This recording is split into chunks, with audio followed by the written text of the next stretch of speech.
and welcome back to the Azure podcast. I'm your host, Evan Baslick. Today is July 17th, and we are recording big episode number 500. Congrats to the team. Like I can't. It's sort of shocking that we got here. But it's been a fun ride for sure. Indeed, I'm joined by my fellow co-hosts Sajit and Kale. And today we're going to be talking about Database Watcher. Actually sort of back to my roots, my old days of SQL EE. We're joined by our special guests, Daniel Taylor and Bradley Ball. They're going to be talking about Database Watcher and, sort of their experience using it. But before we do that, let's go ahead and get to the news. Sajit, I think you got a couple of things. Yeah, just a light week this week. I think everyone's on vacation, I suppose, early July. So the three there, the first one is related to the original cloud services that we had in Azure, like in the very first day's coming. PaaS service. It's coming fast. So the day is coming fast. December is the day, December 2024, when the Windows Server 2008 R2 family of those cloud services and the Windows Server 2012 family will be retired. So, and this includes even if you want extended support. So you have to be off that soon if you're not already off it. So that's first sort of announcement. The other one is related to the backup vaults that we have in Azure. And so this is where you store your, Azure Backup would store all of your, your backups. Traditionally, Microsoft would use their own key to encrypt those backups, like a platform managed key. Now they've allowed you to have customer managed keys as well, right? So Microsoft will use a symmetric key for the data encryption, but that key is further encrypted with the customer's key, which is known as the key encryption key or the KEK. Which is used to encrypt the data encryption key, and that is stored in a key vault and never leaves it because it uses the encryption decryption feature of the key vault itself, in the HSM to decrypt those keys. So that feature is now generally available. And the last one is related to Azure Elastic SAN. They've had a few updates over there. Typically, when you allocate space on the SAN, you might allocate a lot of space because they're not showing what you need. And then when you run it, you realize, oh, I didn't really need all that space. Now you can shrink the amount of space. So, you can scale it down almost. If you say, okay, I allocated 5 terabytes, only need 3, you can reduce that. The volumes themselves cannot be reduced, but the unused space on the SAN can be reduced if you don't need it. So that's another feature that's generally available. And I'm going to add one more because I actually thought this is where you were going with the OS retirements, but just a reminder to everybody, I know we've talked about it on the show before, but August 31st, for any classic resources that you have, that date is fast approaching. If you don't have a plan, go get one. But that date is coming very, very fast. So please keep that abreast. We'll drop a link to that as well. Okay, great, awesome. So with that, Daniel, Bradley, if you could, go ahead, tell us who you are, what you do, here at Microsoft, and then let's talk about Database Watcher. Absolutely. So thank you so much for having us. My name is Bradley Ball. I'm a senior Azure Fast Track engineer. We help onboard customers into Azure. We also work very closely with the product groups, getting feedback, being PG buddy as on preview and private preview services, and helping to be able to develop content that finds its way into Learn documents, but also videos with folks with the Azure SQL team and also with the Fabric team. So we work very closely with all of them. Yeah, so my name's Daniel Taylor, DBA Bulldog out there on Twitter, if you want to find me out there, or on LinkedIn. Work on the same team with Brad there as well, so I won't reiterate what he said there, but I work in the data A&I space, mainly working with the PaaS services, some Fabric, and working with these previews as well behind the scenes so that our customers have a good experience when they move into Azure. Dan, that was a Great. really nice job pushing your social media. I did not even think to do that. That was really nice. Look, it's all about branding, and it's one. I totally lost my thought there, but that's all good. That's why you do live shows, right, y'all? But no, it's awesome. I was like, and we immediately know how to fluster Dan. Give him a compliment. Yeah. Well, for those of folks who are listening on the audio stream, Dan's actually got a nice hockey shirt behind him, which has the word DBA Bulldog on it. So that's amazing. It does. You should. Some people are confused by it at events. Other people are like, hey, I kind of know you. And by the way, I remember what I wanted to say. And thank you so much for having me on the show. I'm kind of a fan behind the scenes. I don't know if y'all know that. I'm a subscriber to your channel, so I'm really excited to be here. And when we got the invite, I was like, woo! Happy to have you. So Happy yeah. to have you. Yeah. No, that's funny. And for those of you who, for our global audience and some of our audience from different parts of the country, hockey is this really weird game that, we slap around this really tiny rubber thing that around the thing, and it's played on ice. So for those of you, I grew up watching it, so I miss it, but I've sort of gotten out of it these days. It's such a fantastic and fun game to be able to watch, especially to go see it live. But also, if you think about it, every game is kind of weird that we play. Absolutely. I often sometimes like to go, if there's aliens out there, they're sitting there watching us, and they're like, oh, look, they've got sticks and they've got little things. Look at how they're hitting that one. Absolutely. Two words. Pickleball. Enough said. That's not true. gonna. I'm not gonna touch that one. That is. That's the third rail. I'm not going there. So let's get into Database Watcher, right? So as I was mentioning, I came from the SQL world originally when I was in support. The DBA part of that job is very difficult in a lot of ways, right? You got to understand the application, you got to understand the history. Lots and lots of high severity cases come in where it's just tune your queries, whatever. Like, what is Database Watcher sounds like it's going to help with that class of problem. Let's start out. Like, what is it? What is it going to help me with? Well, the first thing that I would say about Database Watcher, which is absolutely amazing, is whenever we think about third-party monitoring products and whenever we think about how we monitor our database systems, typically, if you're really lucky, you've got an MVP on staff. Well, this is actually being built by the product group that helps build SQL Server. And so the fundamental knowledge underneath the covers of SQL Server is there. We're pulling in all the DMVs that you could possibly want to be able to report off of. We're doing this in an asynchronous way, so we're not causing overhead on the database.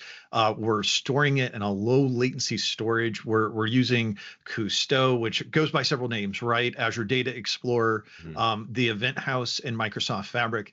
But one of those tools that I think we all agree is one of the best kept secrets in Microsoft, in that it is so diverse and so flexible, and we run Microsoft off of it. And so the low latency real-time capability to get analytics out of there and get that from your database systems is key. But when you drill into it, and there's the capability to start out high and then begin to drill underneath the covers, where you've got DMVs exposed, you've got your weight stats exposed, you've got missing index stats, you've got index recommendations and tuning. You can even go and see a couple things like you would typically see on the old SSMS tools on-prem, where you can see active user queries and you can sort things, you can see block processes. And there's so much that you can dive into. And this is just sitting in public preview. So we're just starting to scratch the surface of what we can do. There's a lot of things that are going to be in place before we get out of public preview and we get into GA, but also there's some expanded functionality that we're going to be able to. So if you can think about the SQL Server Engine and items you would want to have to be able to capture, to be able to do that performance troubleshooting or understand what's going on with your database workloads, there's a good chance you're going to see that integrated. Yeah, I just realized I'm wearing my SQL Server 2005 shirt here. Just totally coincidental. Automatic street cred. Automatic street cred. Yeah, but I was reminded of another tool called, I think it's called PG Admin, that I've used with PostgreSQL, and it seems to have similar features. I just want to see, is that kind of audience sort of information that we want to raise up to our customers for SQL in this case? I think it's very similar in that regard. I think it's very similar in the types of administrative items that you're taking. The really wonderful thing about this, and this is where the flexibility gets into it, is when you look at any of the charts that come with Database Watcher, there's three little dots in the upper right-hand corner. When you click on those, you can get the KQL that developed that graph. On top of that, if you're using Fabric in an event house, Fabric KQL databases accept T-SQL statements. So if you have a favorite community script, you're going to have to change it to be able to work with the names of the DMV data the way that it's logged within the event house. But you could develop dashboards and you could develop graphics. And we've got real-time intelligence out there. And one of the things that we've just announced is the capability to make real-time intelligence dashboards and be able to have visualizations associated with them. So you could take those community scripts, you could pull that information. So if there's something that you as a DBA finds it really helps in your environment. There's a script that you've got, there's a toolbox that you've got, you could actually operationalize that. And there's also some things, because we're on Azure SQL MI, we're on Azure SQL Database, that get surfaced with regards to backups, when backups have occurred, that really helps with different compliance. That hasn't really been something that any other tool has surfaced for customers. Yeah, no, that makes a lot of sense. I mean, it's definitely a huge need. And for for our audience, DMV is dynamic management views. This is something actually, thank you, Sajid, for wearing the shirt today, that was introduced in SQL 2005, if my memory is right. KQL is that's the query language that Azure Data Explorer uses, and I think the last one that was referenced in there was SQL MI, which is SQL Managed Instances. This is sort of it's sort of halfway between the Azure SQL database and the full SQL Server. It's a little bit of a blend of both. Where does real quick, Evan, yeah, go ahead, Dan. If I could just jump in there real quick, because I want to build on Sujit's question real quick here. I love that you asked the PG admin question, because Brad brought up something in the beginning that this is in preview. One of the things the product group is looking for is feedback, and one of the things they have on their roadmap is to monitor the OSS databases. So if your listeners are out there going, yeah, they want to expand it. They want to expand it to those databases so we can still have that single pane of glass. So if your listeners, when they're chiming in the comments, can provide that feedback, right, we can get that back to the PG group because we have a direct relationship with them, right? So I love that you asked that question, because they're looking to build this as a single pane of glass for all of our services in Azure. Well, that might actually answer my question, which was, a number of years ago, we rolled out some features within Azure SQL DB, and I think it might be across some of the other SQL database platforms, where we have the some mix of the engine and the service that we wrap around it is, highlighting missing indexes. It can manage your indexes for you. It can do automated statistics management. Is that being replaced by Database Watcher, or is Database Watcher more about sort of, yeah, that stuff is still happening, but this is giving you all the other visibility? Like, how do those two play together? No, that's a really great question. And it's not replacing it. And I think that's really key to understand. For that functionality that's in Azure SQL Database, that's been surfaced to be able to allow for to help with index tuning and index recommendation, not replacing any of that. However, one of the things, if you've ever played around with SQL Server, if you played around with the dynamic management views, one of the things you'll find is there are a ton of community scripts out there. I remember the first time I ever wrote a query to be able to get a DMV back, and I looked at this information and I went, it looks like it's in English, but I have no idea what's sitting in front of me. And a great thing that a lot of MVPs have done over the years, and bloggers in the community, is take the DMV scripts and rewrite them to be able to help you understand what are the actionable items, what do I need to be able to dive into and jump into. And so part of the indexing information that we're gathering, you can go down to a statement level and you can really dive deep and get very, very granular with this tool. But it gives you that full capability to be able to see how everything's impacting it, also to be able to see those index recommendations.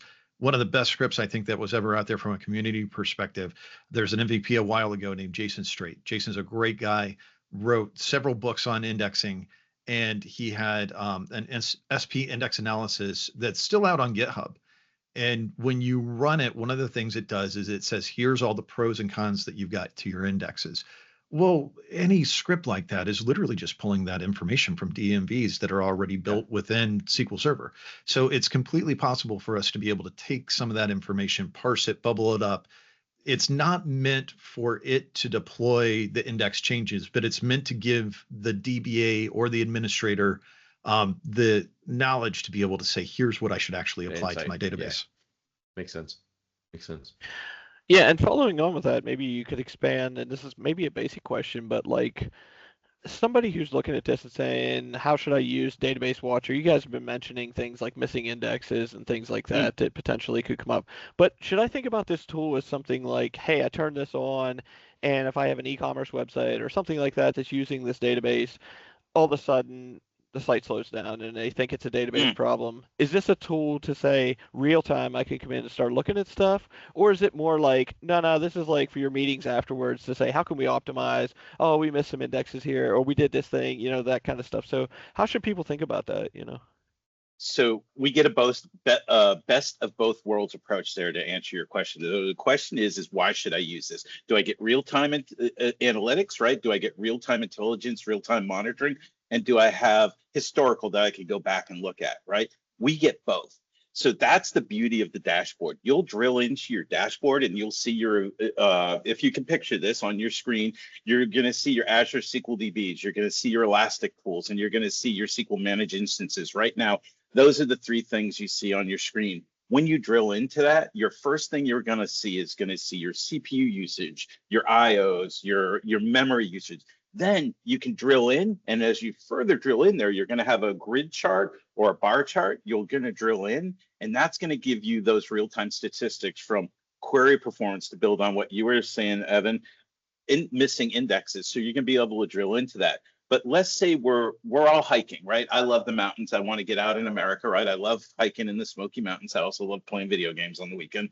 Let's say we're off on the weekend, right? And we come in on Monday and the clients are like, my gosh, our performance was horrible. And that happens a ton of times. That happens all the time. I remember back in the day not having these tools, getting those questions and going, I can't answer your question for that. But with the Database Watcher, monitoring our Azure SQL DBs, our Hyperscales, our managed instances, you can go back historically over the weekend and drill into 15-minute segments and find your blocking, your CPU intensive, and those queries that were going bad. So it's a best of both worlds, really. And to add on that, there's some functionality that we're surfacing through this tool that's never been surfaced before. One of the great things that we have in SQL Server is called Query Performance Insights, QPI. And we have the query stored database where all of your metrics are stored for your main database. Well, this is actually abstracting it from all of those different databases. So if you wanted to do cross-database query store comparisons, you could. And why might you want to do that? Well, let's say that you've got readable secondaries and you're offloading some of your traffic to it, but sometimes some of that traffic is coming to your primary database, which is your read-write database. You could actually look at the query performance insights and correlate that between those two databases because that's extracted, that's sitting in a table, and you could just use where predicate values to be able to separate that and look at that information. So it's still your data. We're giving it to the customer, unlike in the past where sometimes it's in a hidden storage container or it's somewhere where you wouldn't have access to it. Part of the reason we're saying, hey, let's put it in a Azure Data Explorer database or an Event House database in Fabric is so the customer can say, hey, how long do I want to retain this? How much data do I want to have in here? But also allow me the freedom to go in and query my data whenever I want it and be able to get it. They can, of course, use the graphical tools that we've got in place, but a lot of this is about giving DBAs, database administrators, anybody who's doing that performance tuning workload job, data engineers, that democratized vote to be able to go in and get their data and be able to figure out what's going on. So this sounds really exciting, but I'm just wondering, like, if I have a SQL database, and I do have a few that I have out there in Azure, how do I even install this, get started, point to my database? What are some of the prerequisites? Are there networking requirements? I guess I have a lot of questions about that. What should be in place? What needs to be in place to use the tool? And, can it be used from outside from the internet? Does it have to be on a VNet? I guess, maybe some questions like that. So great question. The prerequisite is you got to have Azure, right? And right now we monitor we monitor Azure SQL DB, Hyperscale, and SQL Managed Instance right now. Those are the 3 prerequisites. It's a serverless environment that you're installing. So you're going to go out and you're going to say, type in your little search at the top of the screen, and you're going to say, I want to do Database Watcher, and Database Watcher is going to pull up. You'd probably just say Database Watcher. Yeah. Don't say that I want to. That's my brain thinking out loud there, you folks. But you're going to type in Database Watcher. You're going to get the screen. You're going to install a Database Watcher. There is absolutely no cost for that.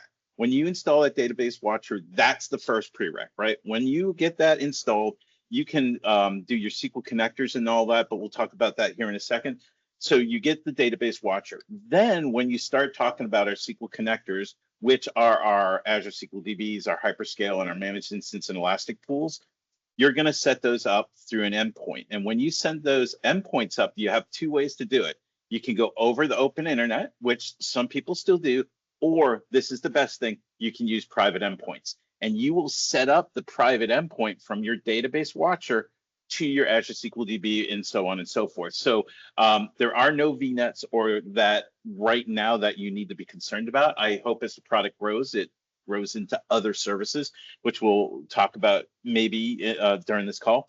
But once you have those connectors, you also have the ability to join to 2 different data stores, or actually multiple data stores. And this is what I always recommend. When you're setting up Database Watcher, folks, and you're trying to show management your return on investment, use the free KQL cluster to start. That means for your POC, there is going to be absolutely no cost. Then when you do decide, I recommend moving it to Fabric, just because there's a lot more, the Event House in Fabric, there's a lot more functionality we can get there. We can integrate it within our environment. And then on top of that, once you get that done, if you're using SQL logins, this is the beauty of the security aspect of it.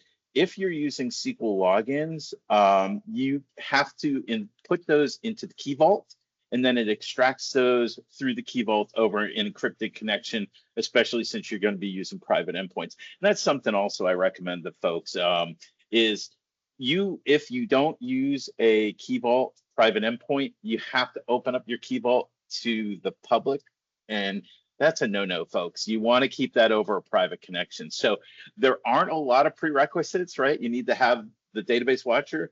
You need to have your PaaS services, your Azure SQL DB PaaS services, set up those private endpoints in your data store. Outside of that, it's pretty easy peasy to set up and get going. Yeah, and I was wondering about the KQL store, right? The data. So that would be. I know you said you do the free one, but typically they're going to use a Fabric or something like that. So there will be an additional cost, just to be transparent. There'll be an additional cost for hosting that, right? Absolutely. Yeah, absolutely. And the space the space would be, depending how many months or weeks of data you want to keep, that's going to determine how much space you use there. Absolutely. When you configure that database, you've got those configuration policies. The nice thing is it's in the GUI. You don't have to use code for that, or you could deploy code if it's part of your CI/CD process. But you have the capability to set up what is the retention date going to be, and how long would you like to be able to store that data. Yeah, and a recommendation around that. Oh, no. Yeah, sorry, Evan, I didn't mean to cut you off there. But one recommendation when you set that up, I typically recommend folks start with 30 days and then 7 days hot cache. And if the hot cache is costing you a little too much and you can wait to pull that data from the cold cache, reduce your hot cache, and that can save you some money on your KQL databases. So just a little side tip there that I find customers are missing when they install this. When I was in SQL Server, we had this, really super helpful collection tool called PSS-Diag. And then we would have all these scripts and everything that we would run internally to generate this perspective. And that, there was certainly a lot of, sort of understanding of SQL perf within that team. But a big chunk of our knowledge was all sort of stuffed into that tooling so that anybody could go run that analysis. We actually released it to the public at at one point. I can't remember the name that we called it. But it sounds like, is that the kind of intelligence that we're pulling into Database Watcher so that, we sort of have that. And then the sort of the related question is, okay, let's say I need help from support. Can I give them my Database Watcher data? Like, do they have visibility to that, right? That way I'm not having to run these scripts and then send them stuff. And again, if maybe that's a future thing, that's fine. But like, are we leveraging sort of that institutional knowledge of what to do around building this? And then how do we share that, sort of the state of my database with people that might need it? So what I really love about what you said, I think there's a lot of future capabilities associated with this, like the PSS Diag tool. I know I've used that. Dan, you were nodding your head. You've used that. Many of us have used that tool before. Yeah. And the fantastic SQL thing Diag, was, that's what we used to call it when we were this to the public. Yeah. Just came to me.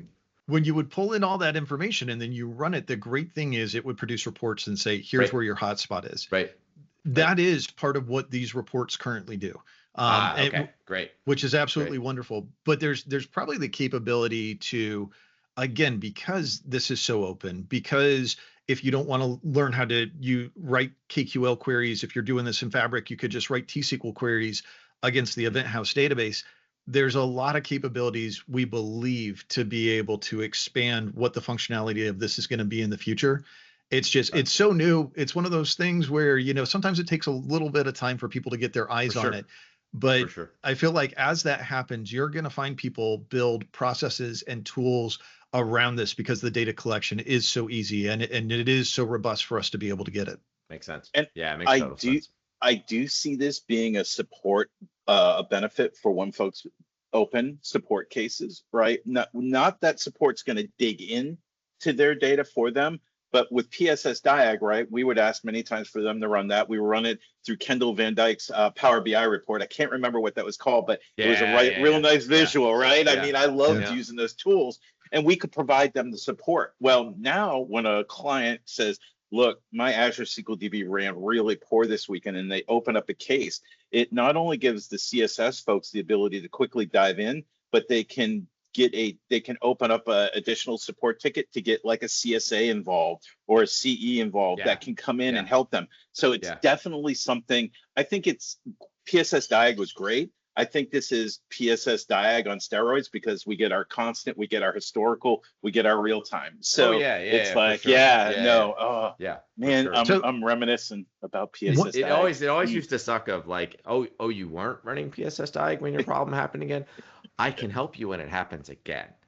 Yes. But I can't help you till then, right? Like I always hated delivering that message. And this is great. This always on is such a huge requirement. QPS, all that kind of stuff. Really, the query, something I forget the PS stands for, but the query store stuff is so critical, right? And this really allows us to see that history because you don't want to miss it. You don't want to have to wait for it to happen again. That's the worst possible situation. Absolutely. Okay, so great.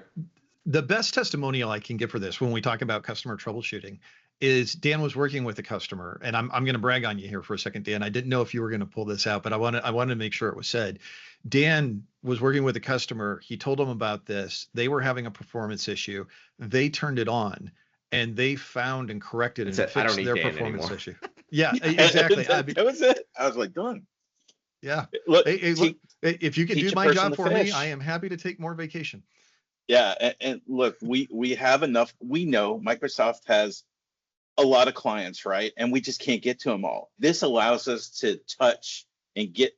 That could be sounded really impressive. This allows us to scale ourselves out with more and more folks. So no, it's. I think there's a huge win to it. It's one of the most exciting things that I think we've released for databases in a long time. I was really excited when this came out. So anyhow. Yeah. And just one point of clarification from a connectivity perspective, is this talking to the custod database primarily, or is it doing both? Is doing the live stats from SQL Server and the custod database for historical data? So it pulling information via serverless agent. So there was an initial product that never made it past private preview. If we just want a little bit of fun history, right? And it was called SQL Insights. It was a really great product. PG put that together, and it was based off of open source initially. And you went out and you provisioned a Linux agent or a Linux VM that the agent process would run on, and it would be pulling the SQL DMVs, and it dropped data into log analytics. This is essentially the updated version of that, because while that was great and it was really awesome, had a lot of scale capabilities to it. As a matter of fact, we had one customer, I don't want to say their name, but we literally had thousands of SQL Server databases that we were running against that just to be able to make sure we could handle the scale and the volume. Right now, I think it's 100 databases per database watcher. Based off the SKU unit you have, and the capability is going to be there for that to be able to scale. If you're looking at a managed instance, it'd be one managed instance would count as one of those instances. If you're looking at an Azure SQL database, that would be one database for one. So when you look at that 100 counting, Azure SQL MI kind of gets a pass because it's all within that one server and compute type of instance. But there's a lot of skill, there's a lot of capabilities to be able to do this, and I love that we're able to just get those actionable insights so quickly. When people have them and they can look at them and they can use them and you see them, apply them in your production environments. As a matter of fact, they did it so quickly. Dan was a little nervous when they came around and they got that running. Yeah, and so our serverless engine talks to the Custo database behind the scenes, right? The monitor through the serverless engine, the monitoring tool is what's consuming that data. And why I love that architecture is because we could have all of our SQL databases managed instances down, and we could still get those stats. We could still query those. Easy. So they're kind of separated. So yeah, so just to build on what Brad was saying there. And I like that you're not putting additional load on the database itself, right? Yeah. So that's always, customers always worried. It's already running at 95%. I don't need to add anything more to it. And for transparency, it will put a little bit of load because it is querying those DMVs, right? The dynamic management views. Some of them, but with SQL Insight, which Brad mentioned, that was like 15 minutes wait time. We're getting stuff within seconds here, folks, sometimes milliseconds. So it's super fast with what we are retrieving, giving us that real-time insight into our data.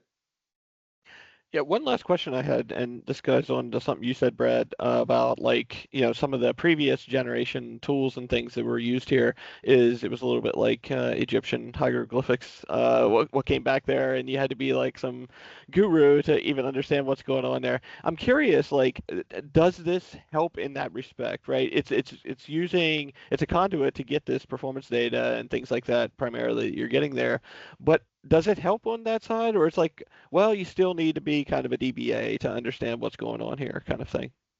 There are places where, at a very high level, we're saying, look, this is red, look into it. This is green, this is red, this is yellow. But there are places when you start drilling down into it, if you want to get really, really granular, you need to have some fundamental understanding to be able to dive down that deep. But it will help you to be able to find those items. And it really helps if you look at old methodologies, right? Like the weights and queues methodology, everything you could ask for is sitting right there in front of you. So if you have some semblance of understanding, or if you got a junior DBA, they're probably going to need, a mid to a senior sitting with them, helping them understand those things. That would happen with any situation. You're lowering the bar at the end of the day, right? You are lowering it from where you were. So there's no question it's going to help. Well, yeah. And to tie into one of your previous videos that y'all did here on the channel, we're afraid about some things taking our job. No, we're not afraid. We know it's going to help us. Copilot, right? Copilot's running out into everything. And let's just pretend that there's a Copilot sitting on top of your event house in Fabric. You can have those juniors using natural query language to bridge that gap, right? Yeah, they still need to know the proper questions to ask, but they will still need some DBA skills. But I think, to Evan's point, we're making that bar to entry lower, and that helps us scale out again, right? That really helps us do our job better, allowing us to get on to other things and help other customers, or help the database perform and do what it needs to do. A lot to admire in what Dan has said there. I mean, the call out to Copilot, the original social media call outs as well. Really, really nice work there, Dan. I love the work in that integration of Copilot. But you're right. We have that already. And one of the things is, as long as you know how to ask the question, you don't even have to ever type a line of KQL. You could just click a button and huge. there's your query result. That's huge. This is really ironic because I remember and Bob Ward's been on the show a couple of times talking about Linux and SQL Server. I remember, God, I remember. I mean, I was a junior engineer, so it's probably been 10, 15 years now minimum. I remember Bob spending several years on this effort to get these agents installed, and it was somehow sending data in, and like the lift to get that there in that day was tremendous. Now with the cloud capabilities and the AI, like it's again, same general construct, but it's just such a more, robust, buildable product these days. And we can invest the effort in the intelligence, it sounds like, rather than the infrastructure, right? Bob Ward is such a much better place. I was gonna say, Bob Ward is such an amazing man too. And he is so smart, so knowledgeable, so humble about the knowledge that he possesses as well. But I feel like deep down inside, that part of the goal, every time I see him and Anna Hoffman together, she's building that Bob AI, and eventually one day we're just going to release it, and it's going to have Bob's face on it. He's going to pop up almost like a nice SQL Clippy, and he's going to go, "I see your database is in trouble. Would you like help with that? Texas Rangers are great." Wait. We cannot let Bob hear this video. This'll no, look, he's phenomenal to work with, but yeah, we can't let him know we think so highly of him. So this is great. I really appreciate the intro to Database Watcher, but I would be really not being a good citizen if I didn't, sort of call out the fact that both of y'all have your own channel, and you are talking about, give us a rundown on, this channel you've got, what you're talking about there, what the audience should be. Give us a rundown. No, thank you. So we've got a channel we started back in 2022, Tales from the Field. And one of the things, because we work so closely with customers, we interface a lot with product groups. The goal was, how do we take this knowledge? We love to share knowledge. We love to teach. We love to help people. I'd stand on the street corner and do it for free. Thank God Microsoft pays me to do it. It makes my wife very happy. He would do it. But we look at how can we take this knowledge and how can we put it in a format to be able to help people, take our tools and be able to accomplish more with it. And so in the last couple of years, we do a lot of different things. We do MS Tech Bits on Mondays and Wednesdays, where we drop a video that's between 5 minutes and it could be 25 minutes long, diving into a topic and saying how we do this. Dan actually has several wonderful videos on Database Watchers that'll really help people understand how to be able to set this up and how to be able to work through it. I do a lot of stuff on Microsoft Fabric, and so I've got some stuff on utilizing T-SQL and utilizing Copilot. And we are working with Thomas LaRock to do a pre-con over at Live 360, where we're going to take all this and bring it together. We're going to do some performance troubleshooting in there, but we're going to take some performance troubleshooting scenarios, and we're going to go through the class, and we're going to say, this is how we set it up. This is how we configure it. Now let's actually run into problems, and let's use this to be able to solve our problems using that weights and queues methodology. Awesome. Well, we'll be sure, thrilled to have you all on. We'll definitely include links to all the stuff that we referenced, as well as the news, and we'll include links to your shows as well, because again, I think y'all are doing a great job sharing this information downstream. I think I sort of joke on a regular basis, because I come from support. Actually, I just moved back to support. I joke that you're taking my jobs, but you're actually just making it more interesting, right? The boring questions are the one I've answered 1,000 times, right? The really new, hard, novel one, that's where the fun comes in, right? So no, y'all are doing great service. Really appreciate the work and the effort on that space. Thank you. No issue. And thank you guys for what you're doing. Yeah. Oh, go ahead. Yeah. Sorry. No, absolutely. Thank you. And I want to raise up SQL Saturdays. It looks like, Cale, either those are running, the best events. Running, or the SQL Saturday. I can't tell if those are conference badges, Cale, on the side, or if those are running badges, but they look like conference badges. So I'm going to bring up SQL Saturdays. We at Tales from the Field do a lot of presenting at SQL Saturdays. I'll be presenting hopefully at Orlando coming up in October. I'll be up in Boston presenting there. And those take a little effort for folks to get to. One I'm really excited about that Brad and I are also presenting at, above and beyond, above on top of Live 360, is Future Data Driven Summit.